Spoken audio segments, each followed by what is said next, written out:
you please pronounce your names correctly for me? Yes, so my name is Claudia Moseley. And I'm Edward Shuster.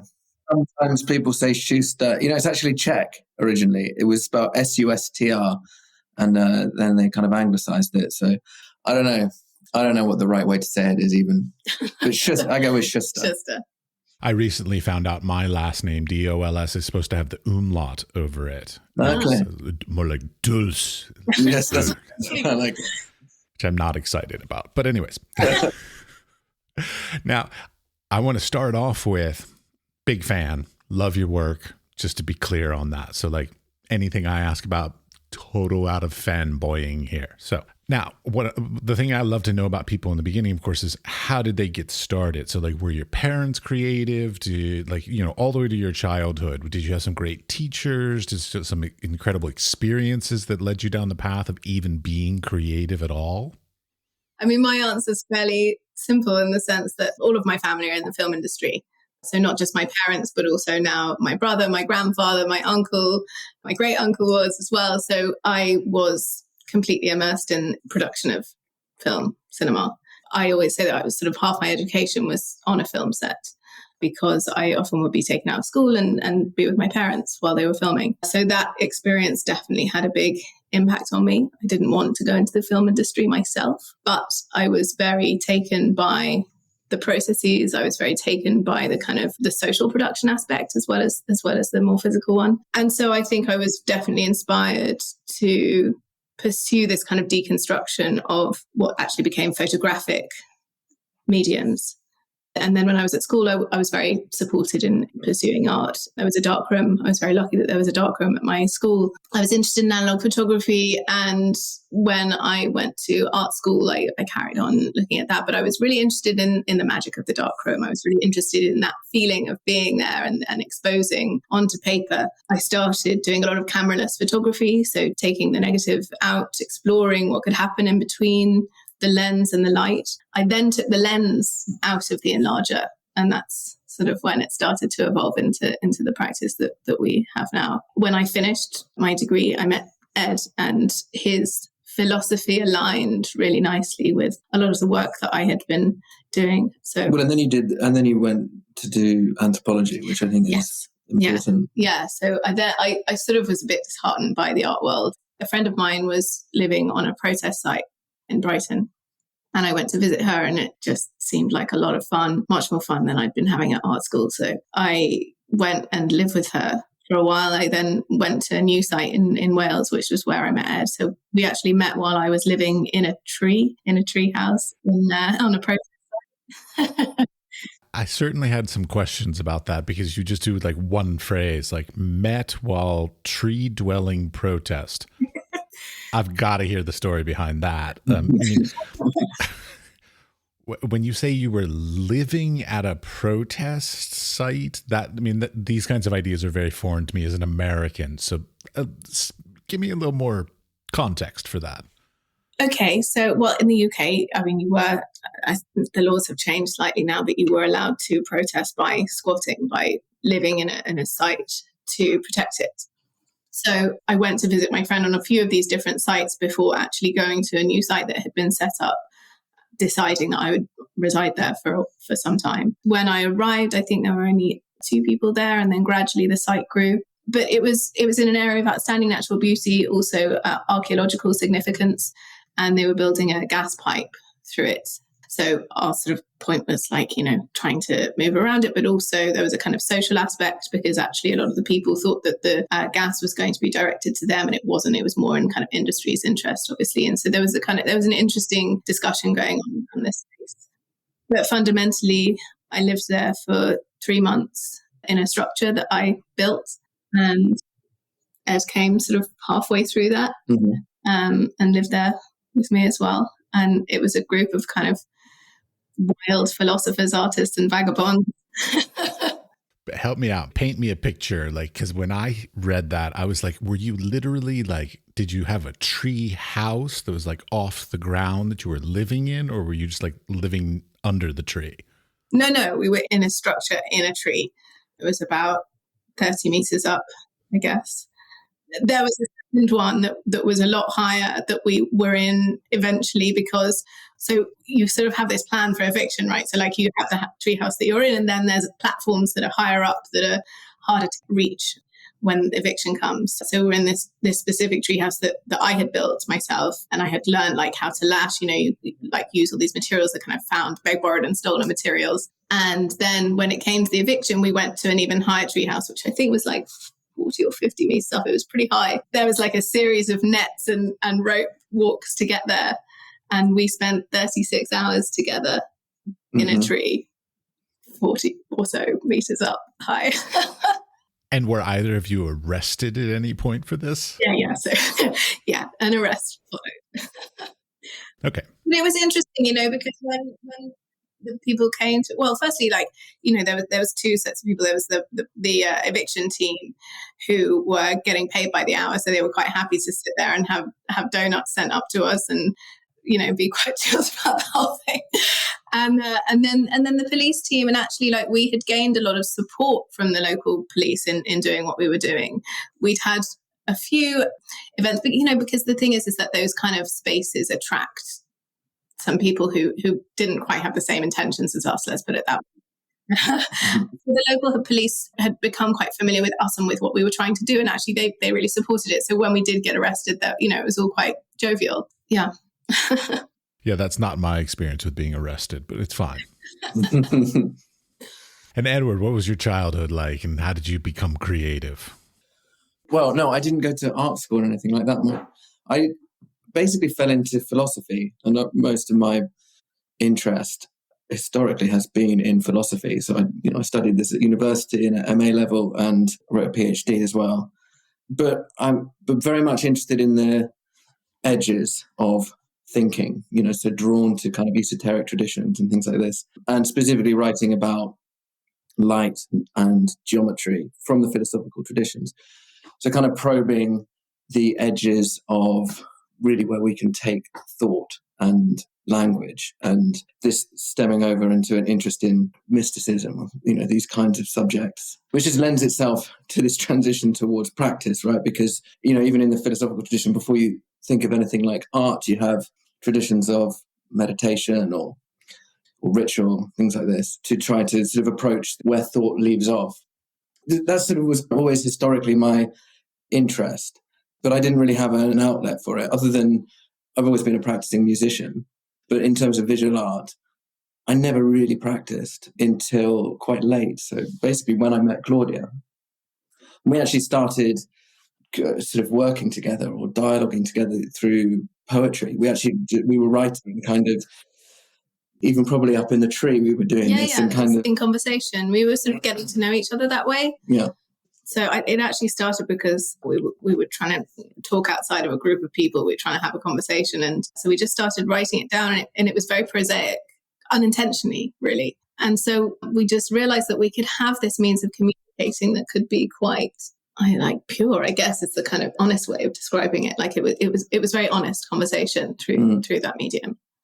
Yeah, I think so. Well, and also I think just trying to push at the edges of what you could really say in just day-to-day language, and trying to think about, what's actually behind the skin of one another and behind our day-to-day thinking patterns, and trying to probe into that, I think showed to both of us that there was this kind of very ripe opportunity for collaboration, because I think we recognized quite early on that we actually come from very different styles of thinking and ways of thinking, and certainly have a very different kind of skill set in terms of how we approach things. That kind of met in this very interesting place where it was very productive. It was just immediately, I think, very productive.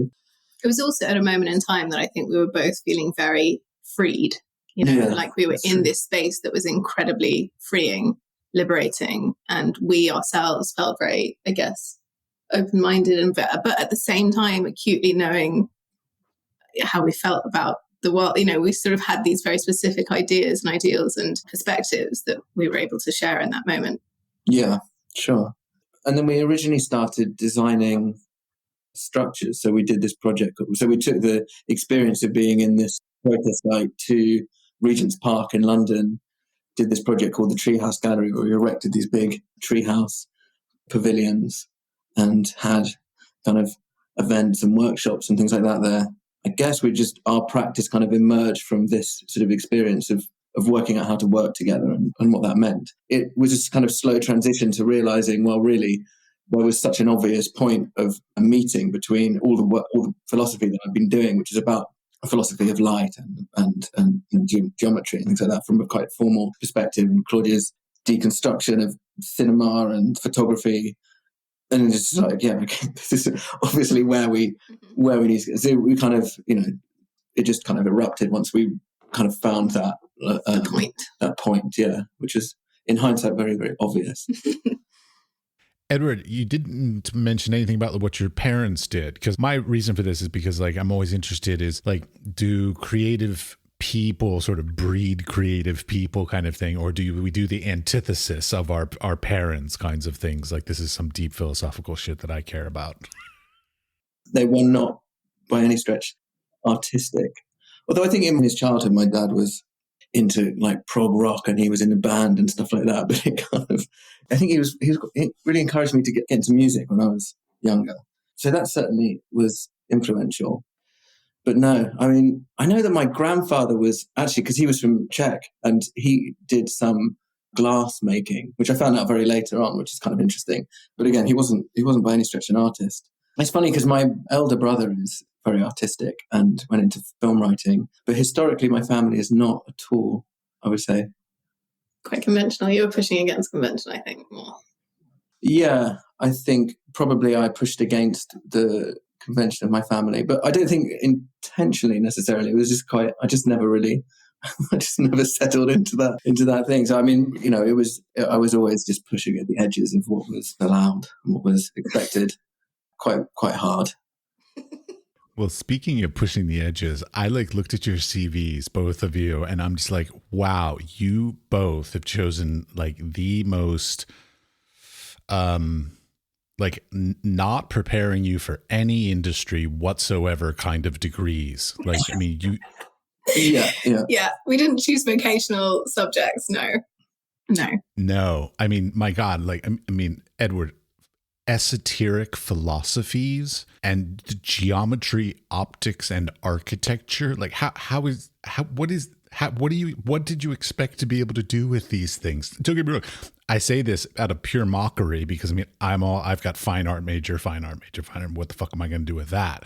What was your thought process on going for those kinds of degrees? Because, and I mean this for both of you, by the way, because I see you looking at Edward. The reason I am is because my main answer regarding the impact of our parents is that I think regardless of them being quite different and coming from different backgrounds, they have all been incredibly supportive of us pursuing subjects that are of interest to us that aren't necessarily conventional.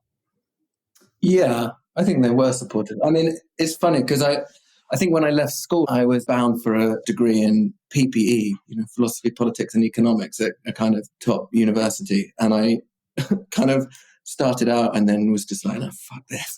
And just kind of left after a month. I left. But I think I was just in a mode of thinking, which was just being honest with myself. And I just thought, I want to do what seems to me to be the most important thing to do, which at the time was to explore philosophy further, specifically esoteric philosophy. I mean, I really felt like quite a strong compulsion to understand the types of experiences that I was privy to, and to sort of understand the way in which, I don't know, it's hard to explain because I think in the mode of thinking that I had at the time, it was just seemed the most obvious thing to do. It just seemed like this was the most important thing that I could think of. And why would I study anything other than that? And I think that was just all the way through. I just thought these are the most pressing subjects that I could think of at the time. So I should do that. It'd be really silly not to, because I had the opportunity to do that. I thought there was a kind of secret to uncover about the nature of things. And that was my mission, to kind of pursue this line of thinking. Claudia, same thing to you, because I mean, fine art, textile design, and environmental anthropology. Well, I mean, the environmental anthropology very much came after the protest site, because I felt like I wanted to have a more theoretical and academic understanding of the processes I'd been through. And I ended up, my dissertation was on the dwellings and the artwork that's made at protest sites. But fundamentally, that degree was looking at the way that humans interact with and perceive their environment, right? So yeah, it's theoretical and it doesn't necessarily bear a correlation to a specific career, but it had a total relevance to my practice in the sense that when I was working in the darkroom, I was really interested in bringing this experience out, sort of providing like a platform for other people to have this experience and making these installations using light and lenses. But I was also looking at nature in that way as well. I was using sort of discarded natural debris to interface with those objects, with the light and the glass. The way that people interpreted that and interacted with it was very interesting to me. So it started to become about looking at the relationship between technology and nature, I suppose, broadly speaking at the beginning. Yeah, and the environmental anthropology just made a lot of sense. I'm not actually questioning either of you all. I just find like, are you kidding me? Like, what kind of degrees are these? Like, I thought I was ridiculous getting MFAs, but like, fuck. But it's amazing in a way that you can get these degrees. Yeah. And I think that was kind of cool, is just the realization that you can just go and study this stuff. But I think if you look at what our practice is today, it's a direct product of these disciplines. And it seems really obvious in hindsight. I mean, if you want to go and study the kind of philosophy of light, let's say, there are particular schools where you can kind of go and study this, because there are traditions in the philosophical world and in various places where you can look at this stuff before it became the realm of physics to study this. That's what you have to go and do, I think, if you're interested in trying to delve into the mysteries of light. Then there's degrees that you can do to do that, which is kind of cool. So that was what we did, and combining that then with anthropology is a very obvious thing to do in hindsight, because if you're creating work, to think deeply about what it means to put that into an environment. I think this is so often overlooked in contemporary art, because it's just, we have a very formal way of presenting things, and to try to kind of, I don't know, reverse engineer and think differently about that, I think does require... Thinking from the human perspective rather than the art perspective necessarily, but funnily enough, like my reason for going to study environmental anthropology was not to continue making artwork.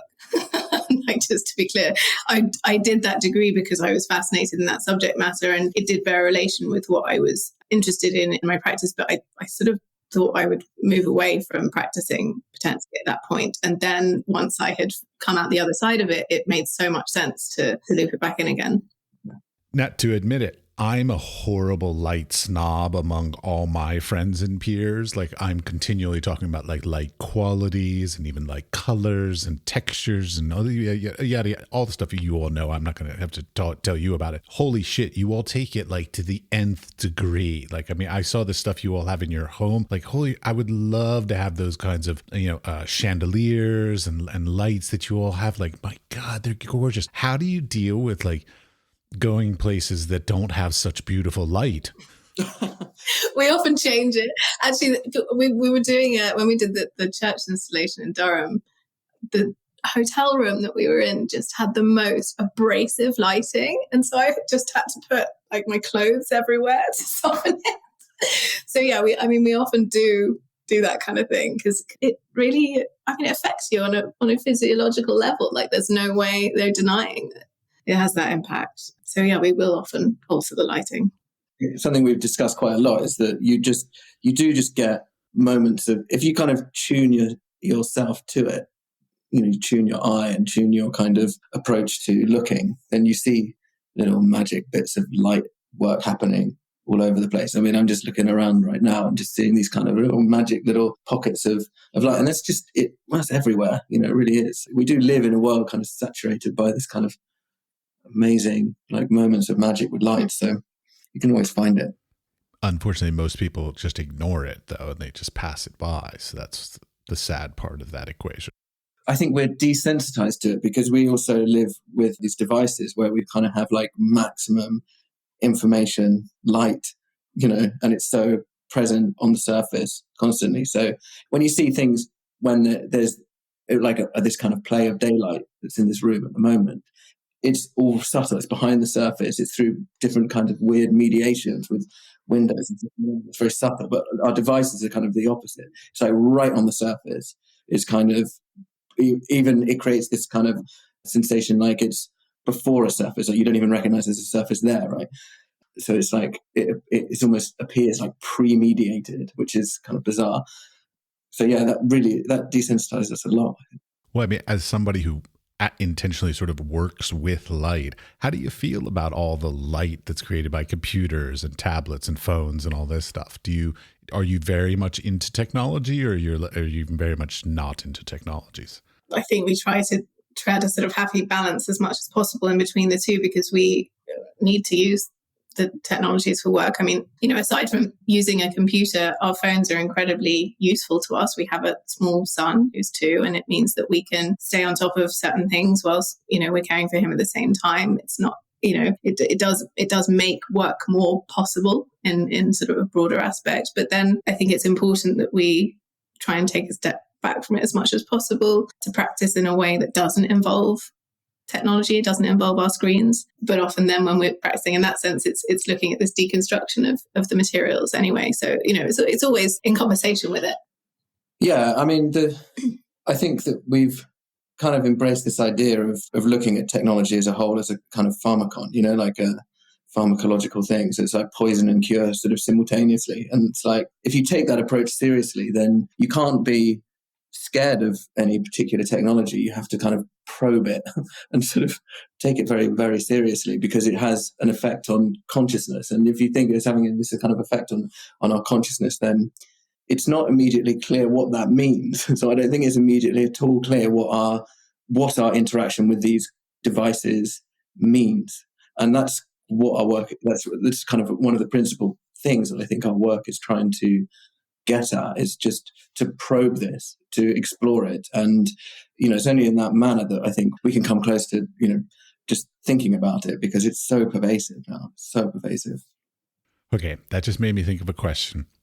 So your work as a general whole is often made with glass as a material, but then the outcome of it is the light passing through the glass, and it's the light cast or created in a space. So for you, so I don't care about for me as a viewer or an experiencer of your work, but for you, is the work the light that's created, or is it the glass, if you had to separate the two? I think if you had to separate the two, I would say that the work is about light. And the reason being that light has something very direct to say, or to, as a metaphor for thinking about our consciousness and our experience. But you don't have any conscious experience before it's mediated by something. So you don't have an experience of light or an understanding of light, or whatever the primary subject of the work is, light, but you don't have it without it being mediated. So you don't have it without the glass or some form of mediation. Which is a comment. You can't make your separation. No, that's the thing. But this is a comment on our knowledge structures as well, right? All of our knowledge comes from, these forms of technology which involve glass and light. So telescopy, microscopy, the computer screens that we use, the projectors that we use, all of these forms of technologies involve glass and light, and they are inextricable. And the point at which we gained and lost knowledge by these mediums is also completely blurred, right? There's not a separation from those things now. But I think what we're trying to do, what we're trying to expose in these light paintings, is the kind of invisible magic that happens in between, the space in between those things, that the geometries that we can illuminate. Legitimate. It was kind of a flippant question. But anyways, I have a stupid question. One of my favorite things about this podcast is I get to ask very smart people stupid questions. So, really stupid question. Why are you named as a collective Shuster and Moseley and not Moseley and Shuster? It really just sounds better. Lots of people, in fact, my family asked that. And they were like, why is his name Shuster? It just sounds better. Moseley and Shuster doesn't sound as good. Shuster Moseley just rolls off the tongue better. There's no hierarchical. We did discuss it though, because we were like, really. Is it going to sound like the man's name first? Yeah. But no, it's not intentional, other than aesthetics. Yeah. Okay, fair enough. One thing that I noticed over the course of watching some videos of your work and also reading about your work, You all use the words meditation a lot and things like this. So I'm interested to like, is that like the practice of meditation, or are you religious or spiritual, or is there some sort of combination of like your personal beliefs, or is it purely about the idea of like slowing down and being more sort of in the moment? I would say that, I mean, as I alluded to earlier, my background is very much involved with thinking about spirituality and thinking about religious traditions and esoteric traditions and things like that. But I think where we're coming from in terms of thinking about meditation is it's certainly from a non-religious perspective. It's not from any particular discipline or something like that. It's just purely the fact that meditation as a practice produces psychophysical results and is kind of demonstrably this very powerful tool. And it's something that we practice, but outside of the context of any particular tradition or anything like that. I ask because my father's a priest, so Okay. I've always got a little interest when people bring up religion or meditation or spirituality as part of their statement. I'm always like, really? Yeah. In a way, that this practice, you can bracket it under meditation. It's actually a very broad umbrella, but it does pervade kind of all kinds of religious traditions. I think it's present within almost, as a practice, it is just, it's an opening of a kind of gates of the body, mind, body, and, developing a stillness and a silence. And, what that means is very, very profound. So, yeah, I think it's something it's not just influenced our work, but we want to think of our work as kind of enabling a meditation by other means, Like meditative instruments. So, and I think as well that this is something that we found in composing the works as well, that composing them in itself is a meditation. Ed specifically, but also together we've looked at techniques of gazing. So this idea of gazing to meditate, whether it's at a candle or crystal gazing, there's a process then that you go through when composing these pieces that is incredibly mindful. Obviously, you're tuning yourself into these very kind of subtle spectralities and harmonies that the glass creates as it's interacting with light. And so, that process in itself is very powerful. Now, one thing, okay, so like meditative, the desire to slow, do all these kinds of things, but you all recently had a child. Mm-hmm. So how has that affected pro, con, whatever, your ability to work and or maybe your outlook on your work? In truth, it's incredibly difficult. Okay, the main reason it's incredibly difficult is because we want to be very present parents. We have no desire to prioritize our work over our son, but we have a desire to find a balance of our work with our son because it's hugely important to us as individuals and as parents. But it's very difficult to find a good balance. He's a very demanding, engaged kid, which is great, but it also means that it does have there's a conflict there, which is constantly in flux, and we constantly have to try and find a balance. He doesn't want us to have a conversation. No. So, like, if we're having a conversation, he'll be like, "What are you doing? Like, stop talking. Shut up. Talk to me." No, he literally will say, "Stop talking. Don't talk. Don't talk to Mama. Don't talk to Mama. Talk to me. Don't talk about that. Like, okay. Talk to me." At a certain point, we're going to have a conversation because we can't do anything. But we are sort of starting to get to a point where he understands it a bit more, and also he feels like he can be involved in it. I mean, we really try to involve him. Like we actually talking about the light interacting in a space, we've put a number of sort of prismic forms on the window of his playroom. And so rainbows are cast across that space quite a lot. So, and we really try to engage him in the aspects of our work that might be interesting to him. He also obviously comes everywhere with us. So he's just been to Egypt, to the pyramids, to Dubai. And, he's a well-traveled kid at this point. Yeah, he's kind of traveling with us to come to these sites. So that's kind of amazing. He has these great experiences. Mm. But it's so hard. It's such hard work. I don't know if you would have seen, but we were interviewed for like an Egyptian TV program, and he wouldn't let me go at that point. So they were just like, "It's fine, bring him on." So he was clutching onto me as we were giving this interview. But I think that there is a culture of separating kids from work, and whilst in the one sense it's completely understandable because you need to be able to concentrate, and we definitely do carve out time where we will be without him, and that we will work on our own, and that's important. It's also important to try and engage him as much as possible, and to, from a young age, try and encourage his enthusiasm for certain aspects. We're actually hoping he's going to be in charge of logistics when he's older, because he's really into forklifts and diggers. Yeah, so yeah. But it does also have a very direct relation on these kind of practices we were just describing, like having time to meditate or something. I mean, you really have to carve time out to have some kind of space.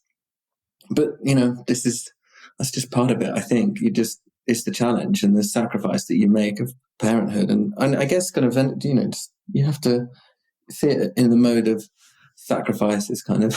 And also, I think that we had established something very solid before he came along.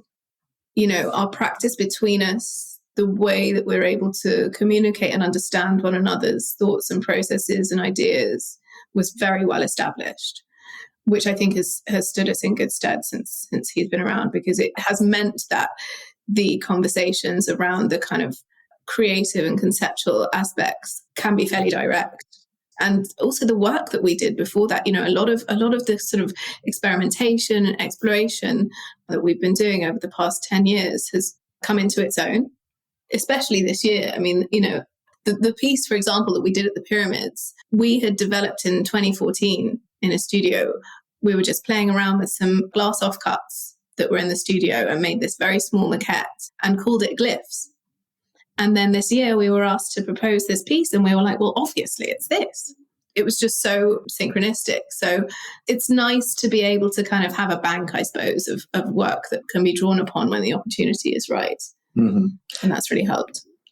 Yeah, and I think an established way of approaching projects or thinking about it, which means that you don't need to kind of reinvent the wheel each time. It can be fairly fluid, and we can trust. I suppose it's more about being able to trust each other and being able to trust each other's decisions, because we don't have the luxury of as much time as we did before. Somehow the work comes out more potent when you have limitations. I think limitations are a really important factor of creation. I think if you are limitless, you have all the time, all the money, it's just actually you're overwhelmed. It's much better, I think, to be in an environment or in a space or a setting or a context where you have to restrict yourself in some way and you have to be creative. Like some of the most interesting pieces that we've done recently have been sort of, through adversity because something hasn't turned up or, whatever. Like the creation of thinking around that is really interesting and really important, I think. Well, and you all are like an excellent example of what I'm seeing a lot of these days, which is more collaborative styles of working. Like in tradition, if you were a painter, then you were the person who literally held the brush and put the paint on. Whereas you all do a lot of designing, thinking, planning, but then you also have collaborators that you work with to produce the glass. Because I assume neither of you all are actual glass workers. No, we aren't. I mean, we have done an amount of glass making, but very, very... just enough to be dangerous. Yeah, exactly.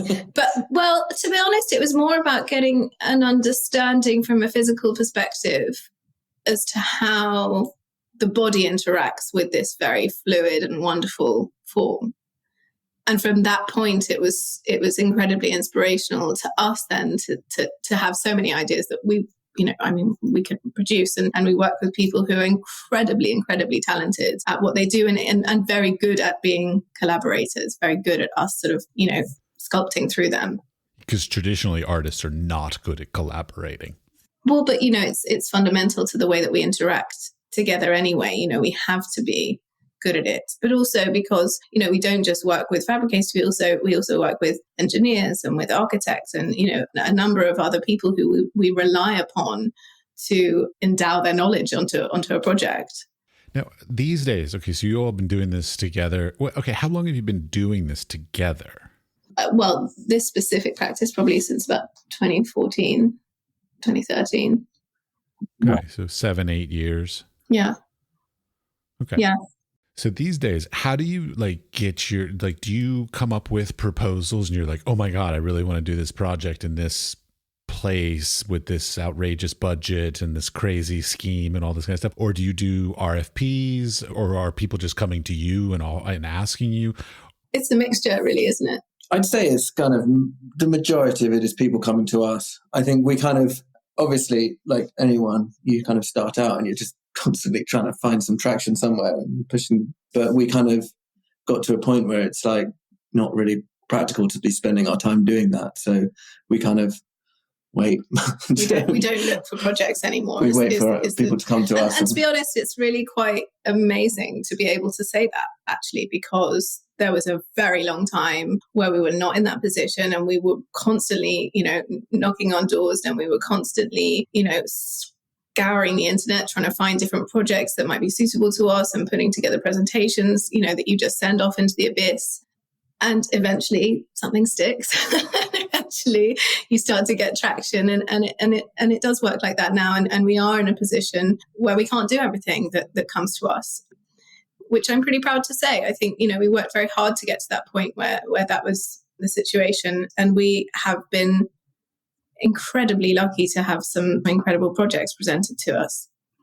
But I think it's interesting in terms of how so when you start out, I guess you're very self-consciously trying to build a portfolio, whatever it is, of particular kinds of works. But I think once we sort of set about trying to develop some principles of reasons why we were doing things, or how we would approach things, like a philosophy, right? A way of practicing that we could then apply to different projects, which is also why it's kind of, I think that's the really hard work that you have to do, right? So then when something comes along, you can go, well, actually, we know how to do this now. We know how we're going to approach this.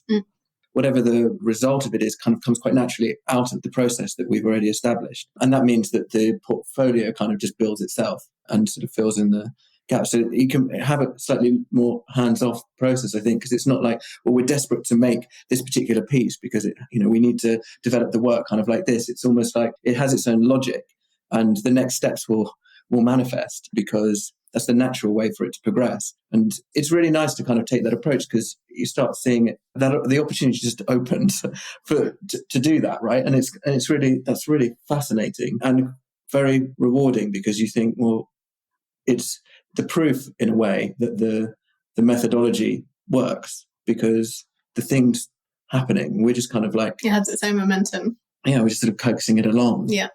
Well, we all hope our careers have that momentum. Well, yeah. Or it's just an illusion, which is quite possible. But it's also about, then it's also, back to your question about collaboration, because it's also so reliant on having the right teams and the right people to be working with, so you can also execute things. It's so much of the battle, so much of the time is having the right, if you work with the wrong people, it's a nightmare. You can't do anything. And those relationships have been developed since very close to the beginning. Since 2014, 2015, we've been developing relationships with people. And, often it was developing projects that fell through or didn't happen, but you started this way of working together such that when the ones did happen, the process was there. And I think that was very self-conscious. So developing the methodology and self-consciously kind of finding the right team of people to work with was very sort of self-consciously developed, so that we can build everything out from that.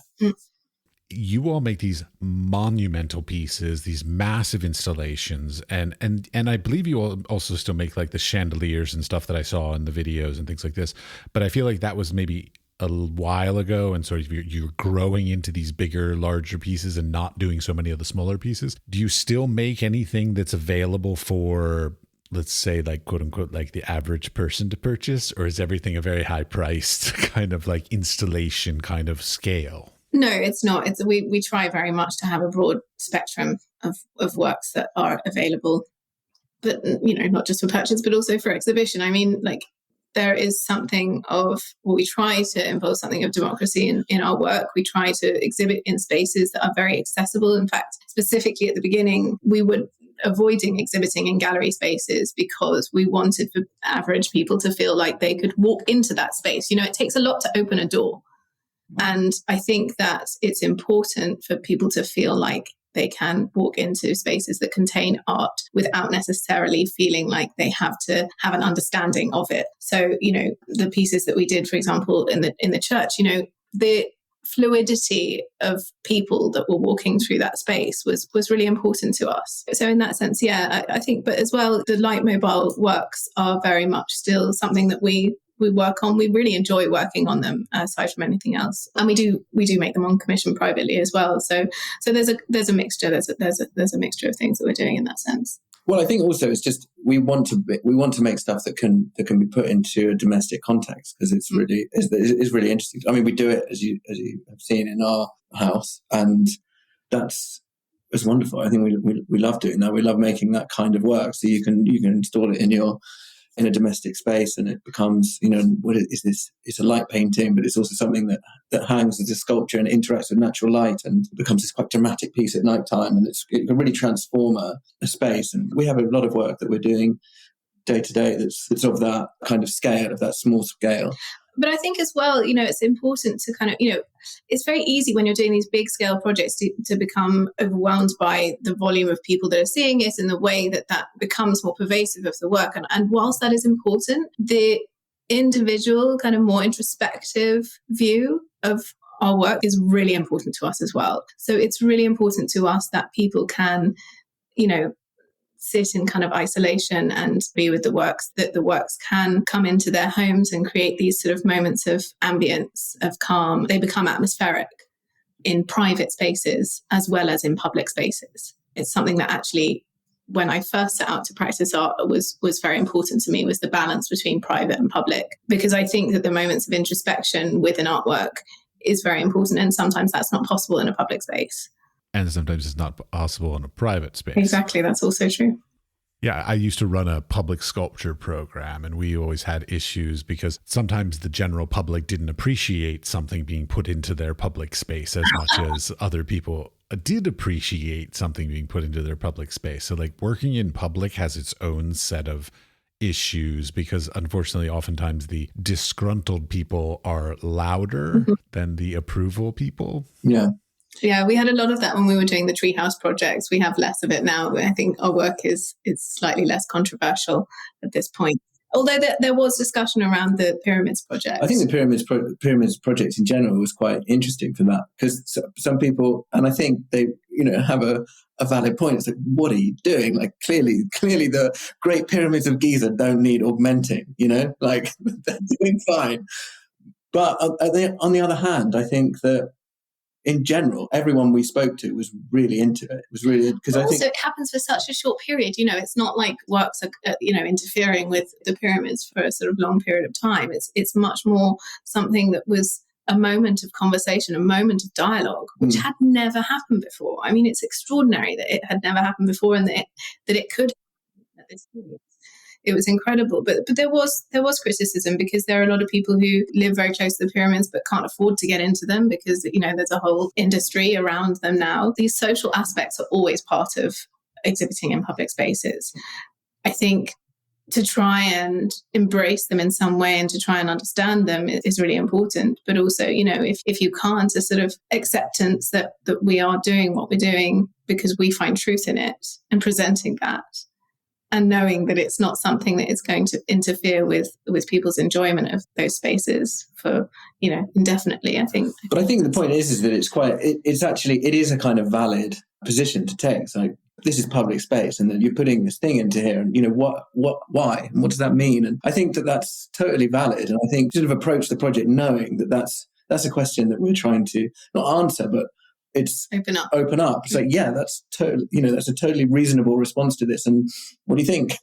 Is this interesting? Is this an interesting kind of dialogue to have? And unfortunately, I think we've been on the receiving end of the negative side of it. It tends to produce a positive outcome, because I think that in general, people open to the conversation, and that's what public space affords. It's just, I said, you open this. It's a forum, but also, as artists, you're not there to answer questions. You're there to expose the questions, to present different questions and different possibilities, but it's not an answer. Well, that's an interesting conversation to have, because unfortunately there's a lot of people in the world that think that our role is to be there to answer and to be show ponies and to sell our works and social media and all these kinds of things. Like, this is a very common thought about art these days, is that it's not really supposed to question as much as supposed to make statements. And that sort of is an interesting dilemma that I think social media has encouraged, sadly. It's the consumption of art. It's the sort of bite-sized, pleasing, aesthetically valuable pieces that actually I think lose a lot of their value as soon as that's their intention, but also as soon as that's the way that they are consumed. I think we struggle a lot with the kind of social media and the phone interaction. I've been to exhibitions where people are literally looking at work through their phones, not even putting it down. Like, it's just the gaze is through the phone the whole time. I literally saw a woman walking around with her phone, not looking at anything, not looking up at all. And I think it's tragic, really. It's so sad that has become the norm. However, it's incredible that we can do an exhibition halfway across the world that, a lot of people can then see and can appreciate and can get something out of. So, it's the pharmacon. It's a blessing and a curse at the same time, which is why we can't provide the answers. We can only keep the dialogue open. I think we just very actively want to approach our work as kind of question, to open something rather than to make a statement. It really is very purposefully kind of set up like that. It's like we have this installation in the gallery in London right now, and it's a set of 4 light mobiles, and basically it doesn't work through the camera, and it doesn't really work until you your eye has to do the work. It's not, the art isn't really there on the surface. So in terms of like, what's the statement of it? It's like, well, you really have to relax your eye to see, and so your eye has to do the work. But also, so it's like, sit down. Yeah. Look at, rather than this idea of like, well, how should I look at it? What should I do? Where should I put my camera? Like, no, just sit with it. But that actually lends an interesting question, because like, as a photographer myself, and a light snob myself, like, so when you produce these pieces, do you have like a optimal position and height and everything that you think like that is exactly how the work should look, and then everything else is like, okay, that's cool also, but this one place is the perfect place to experience it? Or is it the entire experience of the whole thing? It's funny. In Egypt they put these what do they even call them? Markers. Yeah, but they had like a funny name for it. Picture perfect spot. Picture perfect spot. And it's like, take a picture from here. And it's funny because our piece took all these different angles and bits of the geometry from the pyramids and kind of really like deconstructed it and reformed it. But there were things where it really aligned. So, the slope of one of the faces aligned with one of the faces of the pyramid. And other bits were much more kind of interpretive and different angles and things like that, which means that as you move around it, you see all these different kind of interactions and geometric forms that kind of combine in different ways, and it's very interactive. But they wanted like this one spot, and there is obviously we did render it from a particular spot, which they actually managed to get, but it was never the intention that it's just this one angle. It's an interactive piece that you have to move around, right? But it is funny because then people are like, well, it doesn't line up, like, because they wanted to see like, oh, did you do it wrong? Because you haven't like got this perfect like outline of the, like, we were supposed to make a silhouette or something like this, which would have been really funny. But it did line up from a specific way. It just, that wasn't the point of it. Yeah. The point very much was a dialogue that's interpretive. But I think from a photography perspective, I tend to have photographers that would come and document the work, and it's always quite a challenging thing, because it's not that there's a particular point where we want the work to be, but I think we have a very particular idea of what constitutes a good photograph of the piece. Yeah, just because we've looked at it from all kinds of different, and it's not that there's one, it's just that there's a set of aesthetic kind of approaches that we have in mind. And sometimes a photographer will just not capture that, and you're like, it's interesting. You saw this in a very different way. But we always sort of encourage a photographer to really take time to just explore this thing, because I think it's very, well, this is, I don't know. I think it's very interesting from a photographer's perspective to look at the work. It's kind of a really silly thing to say, but it is very challenging to photograph. It a lot is. of the time. And it's and also there's lots of like ways in and approaches, especially these, well, I'd say all of it really, the light mobiles and the larger kind of. Especially because a lot of the time we're trying to evoke an atmosphere, picking up an atmosphere on an image is very difficult. I think it is possible if it's experienced. Actually, when we were in Egypt, there was actually a film made about this project. And the filmmaker, Oscar, really had a lot of time to kind of spend with the work and with us and experiencing the whole process. And he took some incredible photos that were not that picture perfect, shots. They were much more sort of insightful and also very personal, I think, of sort of his take on it, his interaction with it, which was really beautiful. Yeah. I love it when a photographer kind of, like I say, so we have a particular idea of what constitutes a good photograph, but we're not photographers at all. So when a photographer kind of takes that and just does something complete, just really just takes it to the next level, and you see it's their reaction to it, it's their personal journey, and that's amazing. That's the best. Well, Claudia is a photographer. I mean, the thing is, I'm a photographer in the loosest sense. I'm not. I know. I don't think I can call myself a photographer, because the thing is, I went into photography and completely deconstructed the whole process. And I was never very good at like the f-stop and the aperture. I mean, I can't remember any of those numbers and what they mean. Like, that's just not how I am. I'm not good at instructions and following these, very specific sort of mathematical technologies. I'm much more intuitive than that, which is why it made so much more sense to me. I'd take photos on a camera that would come out kind of blurry and not correctly exposed, and then the magic for me was playing in the darkroom and looking at how this image could do something interesting, and often they did, but it was about that tactility then afterwards, like being able to move around the light and experiment with the exposure times in the darkroom. Like, that was what I was interested in, and that was why I started to deconstruct it in the way that I did. Oh yeah, don't get me wrong. I'm quote unquote a photographer. I was trained in photography, but I haven't owned a camera in 5 years. I just, I don't do that, but it's still my foundation. So yeah. No, last little bit that I have a question about is like the fragility of your work. Like, so the two words that pop in my mind are fragile or fragility and ephemeral. So like they have very specific times, like, so let's say the outdoor ones, on a certain type of day, a sunny day, it's going to look very different than on a cloudy day, and different, morning and different than evening, so on. We know all these obvious things, but there's also the fragility of the choice to use glass, because you could have just as easily done molded plexi or plastics or any other kinds of things. So like, how do you feel about the sort of the nature of like working with both a fragile material, oftentimes in public also, that's also ephemeral? Like, you've combined like two of the most like specific things that like come together in a most difficult manner that I could possibly ever imagine. It is difficult. No, it's true that it is difficult, but the quality of glass as opposed to, like plexi, like they're worlds apart. Aside from the kind of visual quality, there's also the kind of fundamental quality of it, like the way that it's created. There's no magic.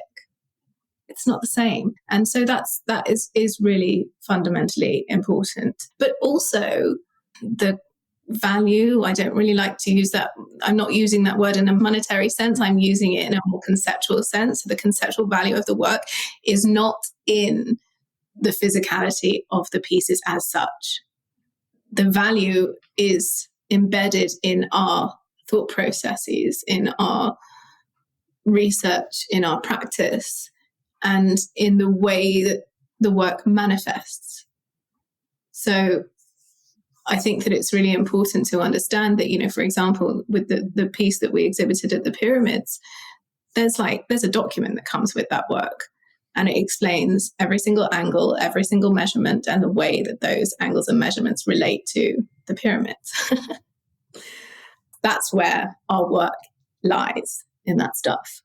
And from that, you mean that it sort of overrides the potential fragility of the work, because there's a reproducibility around the actual glass itself. I would say beyond that as well, I think we're really interested in the fact that to do glass and to do it sometimes in these temporary settings in public and things like this is, like I said, it's a huge technical challenge, but like that technical challenge. You know, it's like working with engineers, trying to answer some of these technical questions around how to do that is some of the most fascinating things, because it's possible. We've demonstrated the possibility of doing that. That's been an amazing kind of process and an amazing learning curve. But I think one of the reasons why we wanted to do that is because this material is so pervasive, actually, in our architectures and in our technological screens and all this kind of. There was a very kind of immediate reason to use this material, essentially. And then it is fragile, it's brittle, but it's very, very strong as well. It's an engineered material, and it's an engineered material. And, you know, we can create these geometries which are incredibly strong and incredibly solid. They do have a fragility to them, but if they're handled correctly and if they're treated well, and if you've answered the kind of logistical questions, which we have to do, then there's no reason for something to go wrong other than human error. And you have that same human error that with any kind of material, with moving, you know, anything, or with handling anything, any other kind of material, it can be damaged. So I don't know. It's been a very interesting process, I'd say, but it certainly is a challenge. We definitely chose the hard route. But that's kind of our. We tend to, though. That's kind of our. That's what we do, isn't it? All right. Is there any topics that you all want to talk about that I didn't even ask you about? That's something that's on your mind or that interests you that I didn't even know to ask you about? I don't think so. Not specifically. To be honest, we've just come to the end of this incredibly intense period of work. Like, you know, because obviously the lockdowns happened and everything, and we kind of had a few projects that we were working on, but then everything just built up to this past couple of months where we were traveling with our 2-year-old and mounting like huge projects. So we're slightly brain dead. Yeah. So I hope that we've given you a good response. Some sort of to content questions. that's useful. Yeah. Fair enough. Actually, I found you all because of a article on CNN.com about the Egypt exhibition. Oh, really? Cool. Interesting. Yeah. Oh, that's cool. Yeah. Yeah. So that's how I found you all in the first place. Okay. It was that whole project was absolutely incredible. So mental, really, really mental. And you mentioned you went to Dubai also. Did you do a project in Dubai or just vacationing? No, we were doing another project. So we literally went from, well, actually, it started in Mallorca. We did an installation in a private residence in Mallorca. Then we went directly to Egypt to do the pyramids project. Then we went directly to Dubai, where we were installing these 4, we call them anti-prisms. So they're based on this kind of extrapolation of Archimedean solids. They're actually called Johnson solids. They're forms that kind of use equilateral triangles that kind of explore the potential of expanding these shapes, these forms. Sorry, I'm laughing at myself because I'm sitting here nodding like I understood what you just said. I have no idea what you just said. Sorry. It's okay. They're giant prisms made of glass. Triangles. But they very, very precise. Incredibly precise. I mean, the way that they were fabricated was so extraordinary. And it was experimental. It was something that hasn't been done before. We had sort of architects coming up to the works and saying, how did you do this? Because they were all made of equilateral triangles. Every angle on the edge of each equilateral triangle had to be very specific, as into the 0.0 decimal place degree. And then there had to be angles ground into the corners of those pieces as well, so that they all fit together precisely, because any incorrect measurements would sort of build up intolerances and end up with it not working. So we presented these 4 pieces there, and then directly we got back to London and had an exhibition, which is on currently until February at Gallery Rosenfeld. And that one in Dubai, is it the DIFC, it looks like? Yeah, it's in D3. So and that one was with Espace Studio. So Espace Studio have just recently set up in the Middle East as a kind of foundation for promoting artworks. Espace is actually it's run by a British lady who moved there recently because she sort of saw a lot of opportunity to mount works in that way. And I think that it's great to be able to have these opportunities to do such extraordinary things, because, you know, often there is a lot of intrepidation in the UK, and I don't know about the States so much, but, you know, it's good to be able to explore that and then from that point remount it here. Yeah, I'm not sure if you could put large scale solid glass sculptures in the United States in the litigious society that they have there without like a barrier then around it to protect people from harming themselves on the glass, which sounds so stupid when I say that like that, but it's true. Yeah. Well, in truth, it's something that we're still slightly concerned about because there aren't any barriers around the ones that are there, and they're there until December. We would like there to be barriers, mainly because we know what it's like to have a 2-year-old that runs and it's hard to catch. So, but circling back to the child conversation, yes. But no, I mean, I think to be honest, to have the opportunity to be able to realize those kind of works is really extraordinary. And I think that our works, they're not linked to a kind of social political movement such that they do have a voice in varying cultures. And that's something that's really important to us.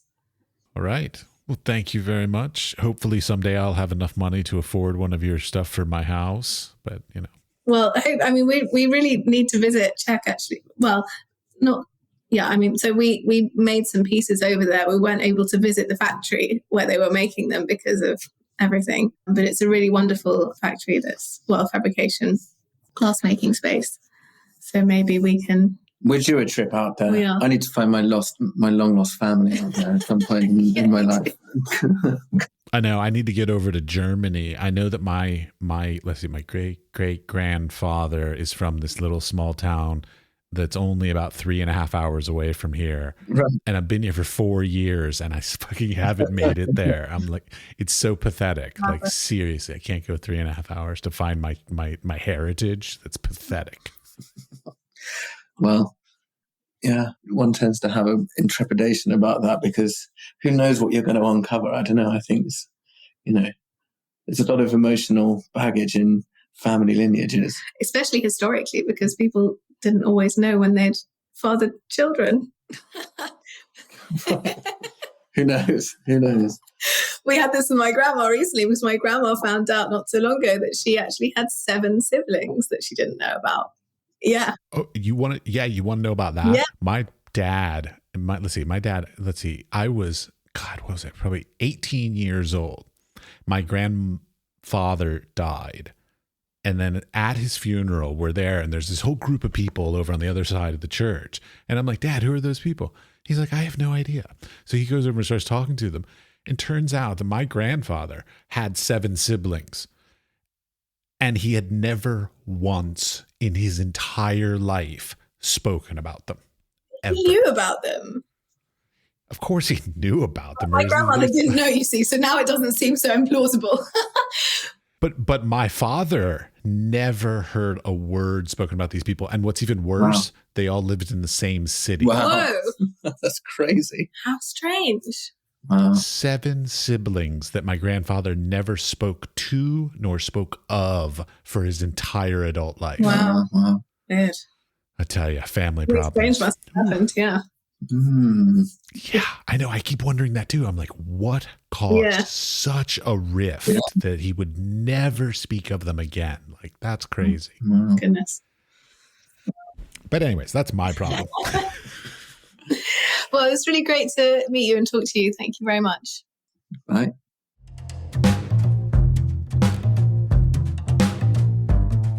Thank you for listening all the way to the end of the conversation.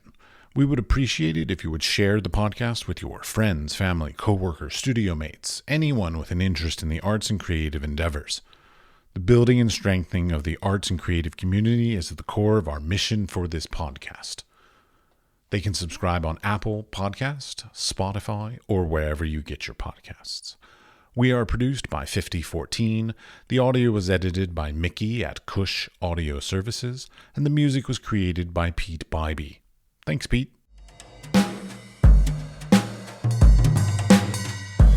The importance and the value of financial support for the arts cannot be overstated. So I would like to express my appreciation for EEA grants from Iceland, Liechtenstein, and Norway for their support in their effort to work together for a green, competitive, and inclusive Europe. We would also like to thank our partners, Hunt Kastner in the Czech Republic and Kunstsentrene i Norge in Norway. Links to EEA grants and our partner organizations are available in the show notes or on our website, wisefoolpod.com.